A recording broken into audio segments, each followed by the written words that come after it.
Welcome to the Best Business Podcast. My mission is to help create 200 new multi-millionaire business owners. How? You'll do better when you know better. In my interviews, you'll hear from self-made millionaires, seven-figure business owners, authors, and world-class experts sharing how they did it so you can too without experiencing the same obstacles they did. Now, if you like this interview, please share it with a friend you think will benefit. They'll appreciate it, and I will as well. You can also connect with me on social media. Look for Daryl Urbanski, D-A-R-Y-L, Urban Ski, U-R-B-A-N-S-K-I, and add me so we can be friends. Now sit back, relax, and enjoy what I've prepared for you right here, right now. Hello everyone, thank you for joining us. My name is Daryl Urbanski, your host as always, and today we are joined by Barry Magliarditi. And Barry is the founder and director of The Game Changers. He has been recognized for his work in thought leadership by the 30 Under 30 and the 2015 Telstra Business Awards. He was most recently selected as the 2016 winner of the Inbia Innovation of Excellence in Business Coaching. But before all the awards and recognition, he launched his first business in the kitchen and renovation sector. The business scaled up quickly from the home garage stage right to a staff of 15 people and multiple millions in annual revenue. This was what success looked like, or so we thought, as he diligently managed cash flow, maximized profits, minimized expenses, and set clear KPIs for both the business and the team. But the emotional and time investment required quickly led him to exhaustion and burnout. He was a father and a partner, and there was no time left over to invest in those relationships. When he saw what was happening, he shifted his focus, but now the business suffered. Without the heavy personal and financial supports that Barry had been providing, the business started to dissolve.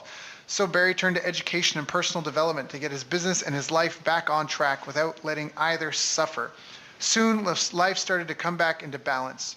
Through examining his inner game, Barry was able to achieve tangible results to his outer game. This trial by fire became the backbone for the Game Changers, and since its founding has been helping business owners experience exponential growth in their businesses while watching their personal lives blossom. I've asked Barry to join us today so we can all improve our inner games a little so our outer games maybe can do a little bit better. So Barry, thank you for joining us. How you doing, my friend? Good, thanks, mate. Thanks so much for having me. Yeah, all good. It's an honor and a pleasure. And I know that you're in Jakarta right now. You're traveling. I mean, we've both been traveling a lot lately. But how did you get started? Why did you do you come from a family of entrepreneurs? Yeah, great question. No, not really. So my father's the operations manager of several McDonald's stores. So he's more of a leader manager, I suppose, growing up, had him to model. But I wouldn't say per se that I come from a background necessarily of entrepreneurs. Like my mother's father was a farmer. You know, his father was a farmer. Father before him was a farmer. So there's a bit of a long line of that sort of old school farming background, but not so much progressive business owners or progressive entrepreneurs. Right. So what were you doing before you even started in business then? Interesting question. So I left school at the age, or pretty much finished year 10, which in Tasmania was the kind of end of high school before you transition into college. And high school, and 3 days later started an apprenticeship. I knew from a young age that I wanted to work with my hands. I loved the building and cabinet making industry, so I left high school and 3 days later went into an apprenticeship as a furniture polisher. So doing a lot of spraying of antique polishes onto solid timber furniture. Mm-hmm. Although that wasn't the job that I wanted to do, I wanted to be a cabinet maker. The position wasn't available, and so I thought that if I just got in the door and I showed them my skills, I'd be able to work to the position that was most heartfelt for me. And within 12 months of being with this particular company, they've seen the talents that I had, not only in the furniture polishing but cabinet making, and quickly moved me into that position, to which another year and a half later I actually finished my whole entire apprenticeship and went on from there. That's awesome. So, and then you decided to just kind of engage in your own business. I mean, how did you learn how to grow that company? I mean, where did you get your clients from? How did you, you started doing multiple millions in revenue. That's a lot. How old were you at the time? Sounds like you were just kind of a kid. Yeah, so actually I left the first business that I worked for, transitioned into another business, which was where I learned about kitchens, left there and transitioned to another business where I became a contractor, and I was taught how to build solid timber staircases, timber windows. And after being with that guy for a couple of years, I think I was 18 at the time, I had a moment where he rang me up one day and abused me over the phone like I'd never been abused before. And Whoa. I just had this feeling in my heart that it was time to move on, Right. that I wasn't respected. And it was kind of a bit of a pattern that I noticed for my whole working career, that I was a bit undervalued and under-respected. And I just felt to leave. I had no idea what I was going to do or what I was going to go on and become, but I just knew that I had to follow my heart in that moment and move on. And I think it was 3 weeks later, I went round to Mum and Dad's place, and I said to them that I was kind of starting to get worried that I wasn't worried. Like I had a mortgage, had car payments, had no income coming in, had no savings behind me, and I said I'm worried that I'm not worried, because it's a really interesting place to be in, because for me, I spent most of my life worrying about everything, and for the first time in my life, just felt at ease. It was like there was this inner sense of knowing. And it was about 3 days after that I decided to put an ad in the paper, kind of like no job too big or small. And that was how I started in business, at the age of 18, started in the garage of my house at the time, just kind of took on anything and everything in the cabinet making and building space. And, some 4 years later, I had, 15 staff, 4 full-time contractors and doing about 2.2 million in turnover. Wow. Which is great. Like you said, it's in the intro, that feels like success, but then when you're spending all that money on everybody and you've got no time and no life and all that, was that, I don't want to, what do they call that, foretelling? I don't want to foretell your next challenge, but was that kind of what you hit? I mean, what was the next big challenge that you faced? Well, the thing is that my motivations shortly after I started my own business was that I wanted to create a life for my family that I didn't have growing up. Mum and Dad always loved us. They always, gave us whatever we needed. But, I grew up with Dad always working. He'd be working. He'd be going to work in the morning when I went to school, or he'd still be in bed because he got in late the night before. And I get home and he wouldn't be there. And so I thought I'd go into business and, I'd work my guts off until I was in a position that I had, financial freedom. I was chasing that financial freedom. I was chasing that first $1 million that many years ago everyone was chasing. And something happened where, a few years in business, I realized that, there were so many challenges in my first business, hiring people and, consistent stream of income and, everything that comes in starting your own business, which I'm sure a lot of your listeners can relate to. But I suppose the first significant challenge that I remember, looking back now, and one that definitely shaped my life and brought me into where I'm at right now with the Game Changers, is that I realized that although I tried to avoid this patterning of my father, although I tried to avoid, working all these hours and being a bit cash-strapped, I'd managed to create that for myself. Not only did I create that, I created it on steroids. Somewhere along the way of owning that business, I met a girl and we'd had a couple of children. And, I woke up one morning and realised that everything I'd gone to create for myself was the complete opposite of what I was experiencing. I was experiencing the fact that I wasn't there for my kids, that I was working 80 hours a week. When I was home, I was moody, I was grumpy, I was checked out because I was just thinking constantly about the business and how I could, how I could grow it faster, how I could make more money. And, not only that, I realised I didn't have a lot of friendships around me because they'd all gone by the wayside. My relationship, my partner had suffered. Pretty much I was in a deeper hole than probably what I ever thought to be. And as I said, I created the experience that I had growing up with my father, but tenfold. Right, which is terrible. So what did you do? Well, it was really interesting. At first, there was a major argument that was had with my partner at the time, Trin. And basically she said, look, we're in Tasmania at the time. She said, look, I'm moving back to WA. I need some support with the kids. The kids were pretty hard work. And any of you guys that have kids know that they can be extremely challenging. And she said, I'm moving back to WA to get some support from my family. And, I still love you, want to be with you, but I can't do this anymore. You're never here. When you are, you're angry. I'm out. And I was kind of a bit like the stuff you. Like I felt unsupported. I felt that I was doing this for them. And how could they kind of abandon me, essentially, when I was going through all this. And so I kind of told them to leave. And it was 2 weeks later that I had this massive realisation, a bit of epiphany that, oh, my God, this hasn't been for them.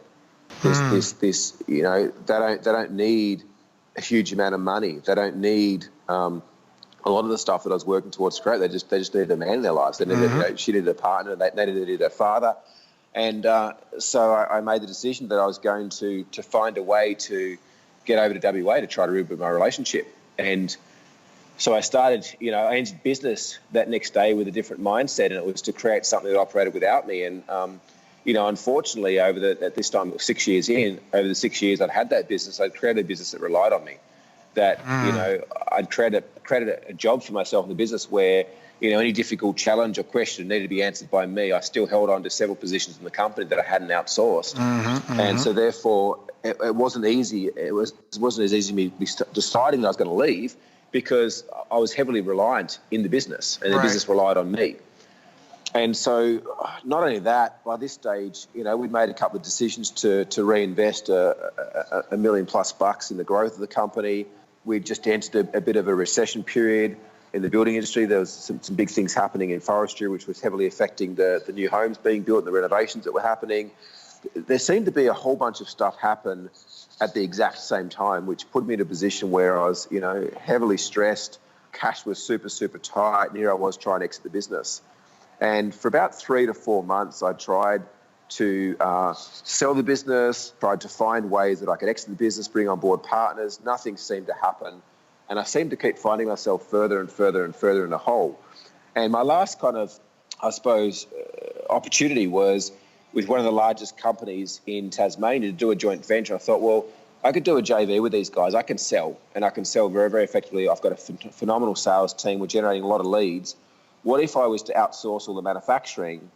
That's the heaviest cost component of my company. That's the one part that I'm kind of stuck in, that if I didn't have to do that anymore, I could leave. I could be free to go to WA. I could kind of run this business from over there, maybe look at selling it, but we'd be a lot leaner, a lot more profitable. And so I structured up a JV with this guy, the Lawrence Kitchen Centre. And for the first couple of months, everything seemed to be well. They were pricing jobs very well for us. We're winning a lot of work. We're starting to make better money. And we're in a position where we'd found people to take on board our machinery. And I ended up hiring his company or his trucks to move the last of my machinery to the coast. We found someone to lease it. So it basically meant that all our bills were covered. So any profit that we made was in the back pocket. So it was a great time, and I was really excited because it'd been 4 months of a lot of emotion, a lot of pain, a lot of sleepless nights, like a lot of really random thoughts, even to the point of suicide, which I never thought that would be something that I'd ever consider, knowing the kind of person that I was, very ambitious and very driven. And I went to him one day and I said, look, let's look at formalising something and really kicking some ass here. And he said, look, once the last of your machinery is gone and I can trust that you're not going to be manufacturing anymore, we can most definitely do that.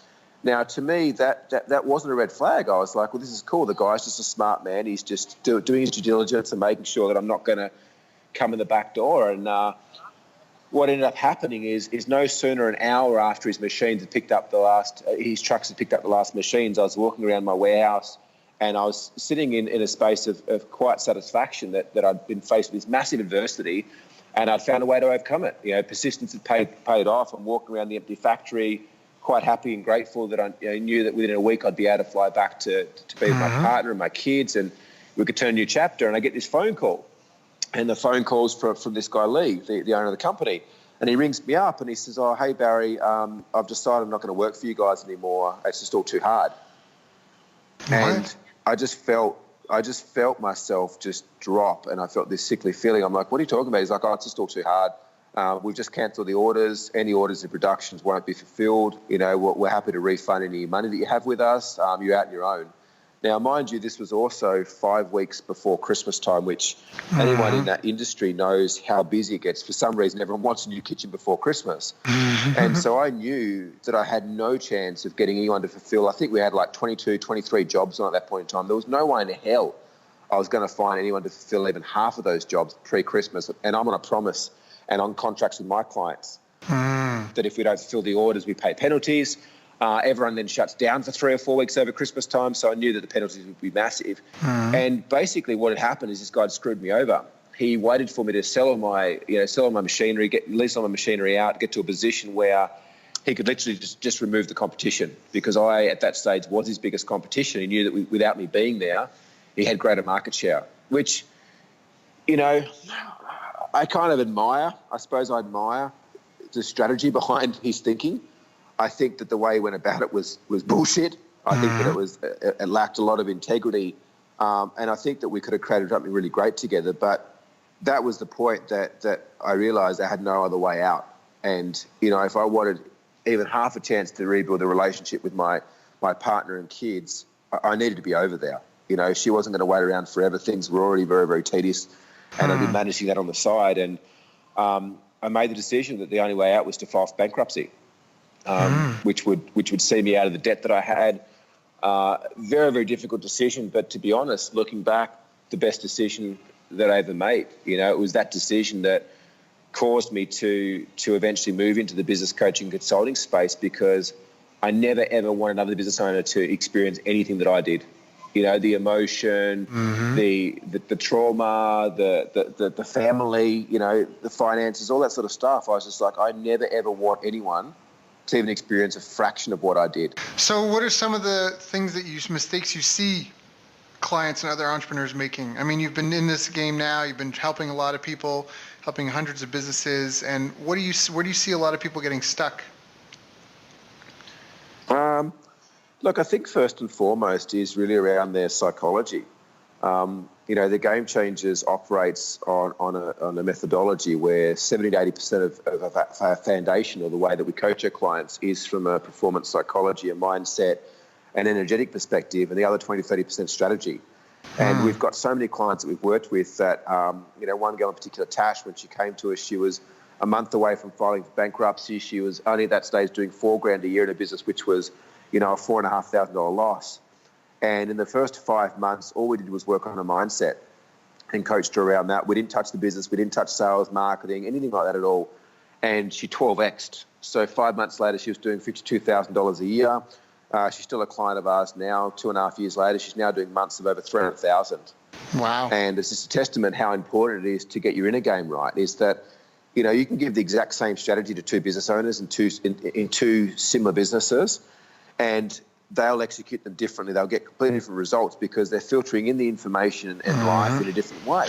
Right. And so I think most importantly is to get your inner game operating in such a higher level. And I don't just mean like, saying some daily affirmations or thinking positively about the world. I mean, like, really work on your psychology. Hire a coach, hire someone that can dive into your shit, because we're all carrying it.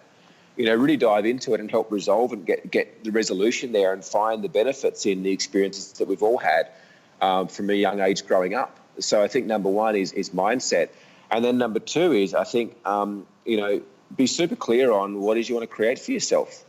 Like, a lot of people go into business with this idea of what they want to create, and they end up getting stuck in their business and lose focus on that. And often the way that they're going about it is not the only way they can go about achieving what they want to achieve. Often when we have clients come to us, we tip their business and they tip their business model and their offering on its head, and we find a much more effective way of going about executing their business plan and executing their goals, and we can help them achieve their goals in a fraction of the time that they would usually do it if they kept on going the path that they are. So I think number one is mindset. I think number two, definitely be clear on where you're going, and equally too where you're starting from, because that's equally important. The map without a starting point is useless. And I think number three is invest in yourself, like invest in coaches, invest in mentors, invest in experts to teach you, because a business will never outgrow its founder. And so in order for your business to keep growing, you need to keep growing, whether that's hiring kick-ass talent to fulfill roles that are weaknesses for you, or whether that's for hiring coaches and mentors to assist you in certain elements or aspects of the business. Be okay to invest in that. Like, the amount of people that I speak to that just aren't willing to invest themselves, and they wonder why in 12 months, in 2 years, or maybe even a few months, their business goes under. Right. It's because they've got that scarcity mindset.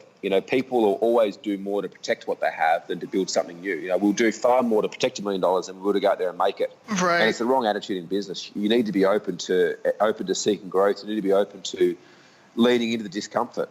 Yep. Yeah. What's they say? Keep doing what you've always done, you'll get what you always got. Yeah. So if you don't get outside that zone, it's going to be a big problem. So those are great. We talk about mindset and how people tend to trap themselves up, or they tend to just not see opportunities that are there because they're too caught in their own drama. Yeah. Clear down what they want to achieve, because without any destination, you don't know where you're going.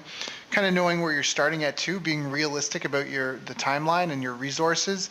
It's funny because right before this, I was just talking to someone else, and he said that his company that they had he realized he said, I'm a realist, and I realized that the last 7 months we've been stretching ourselves too thin, so they cut their projects in half.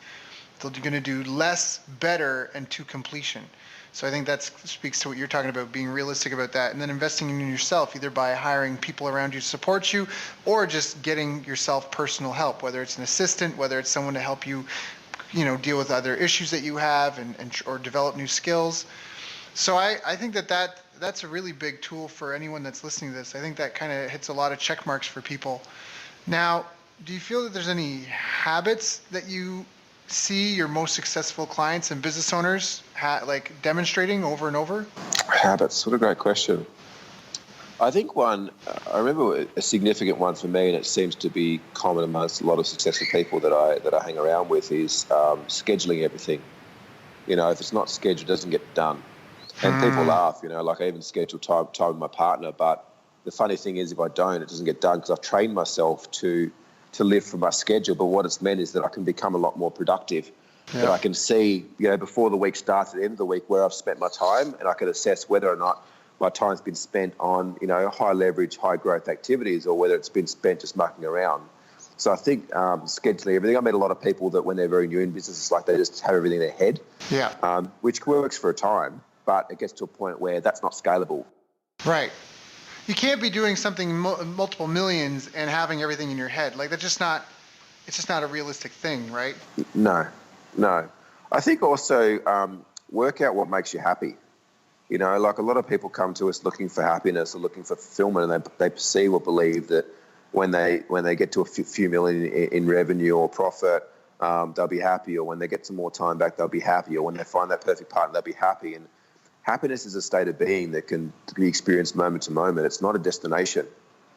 And it's important to separate those two. So I think understanding what makes you happy, and that's different for everyone, like what makes you happy, but also what fulfills you. Like I know for me, I have a bit of a ritual where, like I'll get up in the morning, and often the first thing I do is just sit straight up in bed and I'll meditate. I'll meditate for 15 minutes or half an hour and just connecting with myself.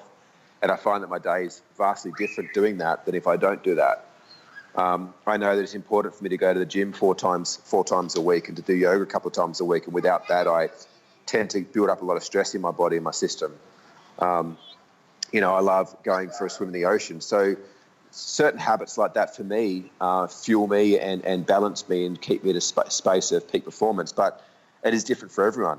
Some people love to read, some people like to listen to podcasts, some people like to go for walks, but spend some time working out what really makes you happy and what fulfills you and what, I suppose, fills your cup up. Because if you can't fill your own cup up, you can't expect to be able to fill other people's cups up. Yeah, you can't save someone if you're drowning yourself. I think that's some great advice. Yeah. So if there's a listener right now that is either starting out or struggling, maybe they're just confused about what to do, or they're feeling very overwhelmed, or they're stressed out about money issues, what would you recommend to that person? First and foremost, like I suppose, it's a little bit different for everyone. It's hard to recommend a one-size-fits-all, but I think the first thing to do in any situation is to stop and take some time out. The same thinking that created the problem is not the same thinking that will create the solution for the problem. And so often when something happens, we get so obsessed or we get so caught up in it that we're not seeing things from a different perspective. So I think first and foremost is step out. I believe that everyone within their heart, they always know what to do in any given situation. We just often only give ourselves a chance to find that solution.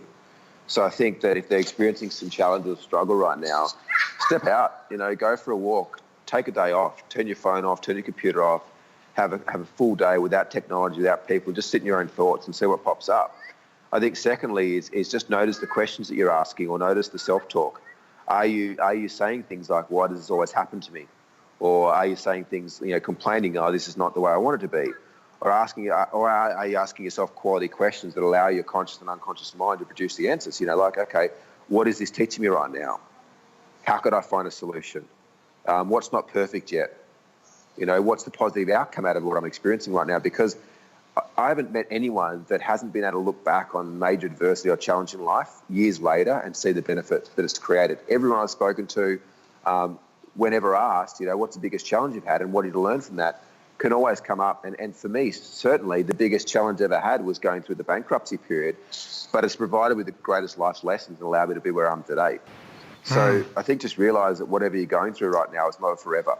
Right. Like it's a moment in time. You're going to get through it. You've gotten through everything else. The universe, God, whatever you choose to believe, is always aspiring to help you, right? He's always providing you, what you need, not what you want. So see whatever's going on right now as a blessing. See whatever's going on right now as a chance for you to learn and to evolve and to grow. And I think automatically that will start to change now. I think that's great advice, because exactly like you said, when you're in it, you can. It's almost like how your body swells. If you have an injury, like you stub your toe, it gets swollen. People have something that they're afraid of or fearful of, they tend to swell around it, focus on it intensely. Everything gets really tight and tense. But just take some time out, take a breath. Are you going to die? No? Okay, then go chill and relax. And give yourself a moment. That's something I've always noticed. Anytime I've worked with someone that's high level or of high net worth, it's really hard to shake them like that. Something might be urgent, but they'll be like, okay, we're going to, all right, we're going to think about that. Like deadlines and that sort of thing, they don't scare them as much. Do you know what I mean? Yeah. Yeah, there was a funny thing that I got off a Buddhist monk once, who I went and seen speak, and he said, have you got a problem, right? It's like a flow chart, and it's like, yes, I've got a problem. It's like, cool, can you do something about it? No, so why worry? Have you got a problem? Yes. Can you do something about it? Yes. Then why worry? Have you got a problem? No. Then why worry? Like we all spend way too much time in our life worrying about shit that, we either can change rather than changing it, or shit that we can't change. Yeah. No, that makes perfect sense. So now I guess I want to ask, what do you feel is some of the best advice you ever got from either a mentor or even a family member, just in helping you be more successful and being successful in business and in your personal relationships? It was some of the best advice that I've ever gotten. God, there's been so much, Daryl. Like, that's a really hard question, man. And it changes too, like moment to moment. Of course. There's been a few. The first one was probably when I was going through that bankruptcy period. I actually hit a client up who was quite wealthy for some money. I asked him if I could borrow a couple $100,000 to kind of create a bit of a buffer to help me out. And he said no. He's like, no, if I give you this money, you won't learn the lessons to be learned out of this. He said, you'll get through it, you'll be stronger for it, which was really interesting, like tough love. Mm-hmm. There was definitely the one around worrying, like I remember one of my old sort of spiritual teachers, I suppose you could say, said to me that 99% of the stuff that you worry about, you can't change, so why worry? Mm-hmm. Another piece of advice is always trust your heart. Mm-hmm. Always trust that feeling, that whisper in your heart, because you always know what to do. And if you stop for long enough and be quiet for long enough, the answer's there. Mm. But the answer's not outside you, the answer's within you. And I think from a business perspective is, spend 80% of your time and money on marketing, sales and marketing, because, sales and marketing solves everything. So... Yeah, in a lot of ways. Because for anyone that heard that isn't quite sure, I'm just going to repeat that in case you weren't listening. Spend 80% of your time on sales and marketing, because that will help solve a lot of problems. Whatever problem you're going through right now, I'm sure if you made an extra $10,000, you could either hire the help or pay off whatever, or get some breathing room. So oftentimes it's not going through your credit card statement and canceling a bunch of things you're paying for. It's not doing this, that. It's going out and getting some more money to pay to patch the holes in whatever you got going on, and then fix it so it doesn't happen again and reoccur. So money solves all problems a lack of money creates. Money solves all problems a lack of money creates, which is really fascinating when you think about it, right? Because money's not everything, but it is important, and it'll solve all problems. Like if you have a disobedient child, would it help if you could afford someone to come take care of him? Oh, well, then going to get some money would help you with that, which comes back to what you said, sales and marketing, So, So was it delegate? Was it delegate? Oh, I forget the quote. It's like spend the lion's share of your time focused on getting new customers and figuring out what you can do to serve customers you already got, to better serve customers you already got. Yeah, I'm trying to remember what it is. Delegate everything you can other than watching the stats or analyzing the stats and doing the copywriting. I forget how it goes. It's because I haven't slept. I'm still jet lagged a little bit. But anyways, that's all good. So now with where do you think the future of this industry is going as far as helping people grow their business? As far as for business owners, where do you see the future of it going? Is there any trends happening for business owners now? Is there a movement that we should kind of be aware of? Like, where do you see even like the role your business is playing right now in 5-10 years? Is it going to be the same? Is it going to be different? Yeah, what a great question. It's a difficult one to say. I suppose, we see a lot of people going offline, and what I mean by that is the laptop lifestyle, is creating a company or creating a business that they can operate from anywhere. Creating that freedom and the flexibility to be able to travel and still operate a business, still make money and still enjoy life. So definitely noticing a trend moving towards that. God, it's hard to say. Like, you look at what they're doing with robotics and artificial intelligence these days, and God, like even cryptocurrency has been something that I've been heavily involved with of late, and it's just mind blowing. Cryptocurrency has been around for a long time, but it's really been probably the last 6 months or so. It's just taken off, and we're still very much in the early adapter stage. And it's got the possibility of wiping out the entire banking system as we know it. And so it's really hard to say, but I'm pretty excited for where life is going, because I think that, for each of us, we have more opportunities now than we've ever had before. And if we're open to seeing them, it's a really good time to enjoy life, really good time to make a lot of money and serve a lot of people. I think that business as a whole is going to go a lot more down the road of maybe social enterprises, not-for-profits. I think a lot more contribution. I've noticed in the last 10 years how, 10 years ago, business was very isolated and everyone believed everyone was competition, or it certainly was the experience that I had. Whereas now there just seems to be a lot more collaboration. People seem to be uniting together a lot more. I think that in the years to come, we're going to see that even more, that people unite to a common cause and a common goal. Yeah, I actually agree with that. So that's an interesting thing, because when the tide rises, all the boats rise. And I think there's smart people know, depending on the industry. I mean, if you're building swimming pools and there's only 4 companies that build swimming pools, or there are 4 companies that build swimming pools for a certain area, I can understand a little bit of competition, but in a ton of industries, it actually only helps for everyone to serve. Like, you and I both help business owners grow, but in a lot of ways, we aren't even competition, because first of all, not everyone's going to resonate with me, right? It's something like, I think the most recent stat I saw was over 79% of marketing leads don't convert, which means that if I'm doing campaigns to try and generate clients, over like 80% of them aren't going to buy from me. So go ahead, Barry, take them. Do you know what I mean? So that's one. 2 is just that symbiotic energy when people feed back and forth, and that even like what you had with that guy, that business owner, which you guys had could have been really good. Like, by having specialized roles and purposes for what you do and what he does, it could have been a really beautiful thing.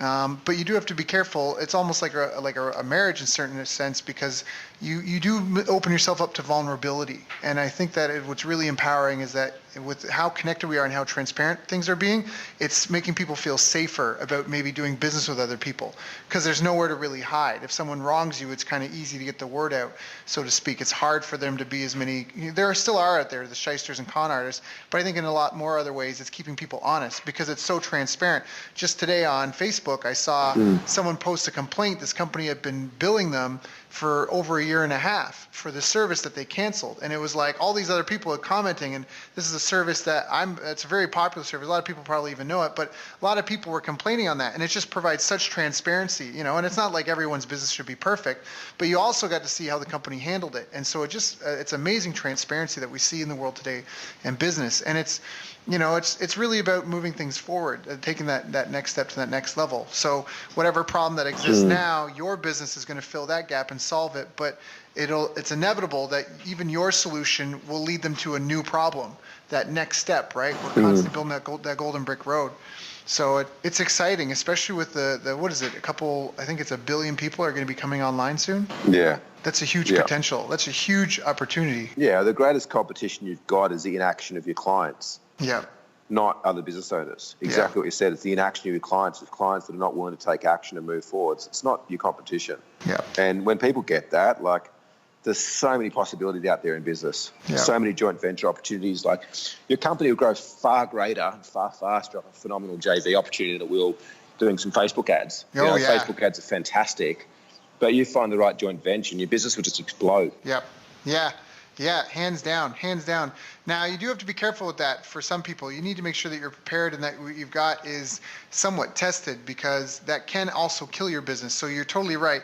The fastest way to grow any business is with a strategic alliance with someone that's in a right position, that has already gathered your market, that's already gone through the time, energy, effort, and struggle. There's only three ways to get traffic. You can buy it, you can borrow it, or you can build it. So using my podcast here as an example, I could buy it by driving ads to people to go listen to my podcast. I could borrow it by, you're borrowing my traffic right now because you've got my audience lending their ear to you. And building is what I've done by producing content on a regular basis of a specific type that over time is like putting out bird feed every day. If you keep putting out bird seed in your backyard, more and more birds are going to come. So there's only those ways to build traffic. And so by borrowing someone's traffic that they've spent years and who knows how much money putting together, just very quickly without any upfront cost for yourself, you can go get a ton of sales and just split the money made with them. But to do that, typically you need to have some sort of track record and proof that you have something of real benefit, because otherwise they're risking their reputation on you. And so that's one part. That's right. And with Oprah, they used to send out like an investigative team. I was going to say a different word, but they would send out a team to actually like diagnose the business first before they would ever be mentioned or showcased on Oprah. They called it the Oprah effect, and it had just flattened businesses. Because she mentions your bakery and how great it is. All of a sudden, you get flooded with 1,000 customers. You have no idea. You weren't expecting it out of anywhere. Your phone's blowing up. People are lining up down the block. And we talk about that transparency. If your capacity is 50 customers an hour and you get 1,000, that means you're going to have 900 negative reviews. How are you going to dig your business out from underneath 900 negative reviews? So they would actually have a team that would go in and help the company prepare to brace and just do some basic maybe due diligence to prepare for the onslaught of customers that would be sent by Oprah. So, wow, interesting little rant. But for the most part, most people don't have to worry about that, right? But on the same token, I have seen people get exposure to 1 million eyeballs and get no conversions. So you have to test it small, make sure it works, and then you go scale it out with someone else really big fast. That's a great tip. Yeah. Do you feel that anything was ever really holding you back? No, only myself, to be honest. Yeah. Like as much as in the past I might have wanted to bitch, moan and groan and complain, the only thing that's ever really held me back is me. Fair enough. Me, my mindset, my thinking, the way that I was going about doing things or not doing things. And so how do you help business owners now? What is it that you're doing? We have a program called Opulence, or it's more so a system. And over the last 7 years or so, we've perfected a system for business growth. And we have a number of coaches. The program consists of some one-on-one coaching, because that's super important, especially to get your mindset aligned and to really, clear out all those cobwebs. But there's also a specific journey that we take businesses through, whether you're doing 50 grand a year or whether you're doing 15 million a year. Every company we work with so far has seen epic results in terms of increased revenue, increased profit, and getting the business owner out of the business. But equally too, probably one thing that I'm most proud of is the feedback that they have around how their life is transformed. Not many people come to us for that, and that's kind of the core of what we do, but people aren't buying that. People are buying that they want more money, people are buying that they want more time, want to get out of their business. And so we're selling what they want, but we give them what they need. So we give them all of that, we give them more money, give them more time, but most importantly, we give them a better quality of life, a quality of life where they can experience a sense of fulfillment and joy and happiness every day, because they love the journey and they're not so driven to get to a destination. The drive is still there for the destination, but it's not the be all and end all. And so if anyone's been listening to this and they really kind of resonate with your story and your vibe and your mission and kind of what you're out to do in the world, how do they get involved? How do they get in touch? The easiest way would be to hit us up on the website or Facebook page, which is www.thegamechanges.com.au. Hit us up on there, send us through a message. They can find me online, Barry Magliarditi, Magliarditi. Hit me up. We can jump on a call, or my team can jump on a call, have a bit of a chat and find out, where you're at, where you're wanting to go, and whether or not you'd be a good fit to work with us to achieve that. That's awesome. So, question, I guess, is there anything in this time that I should have asked you that I didn't ask you?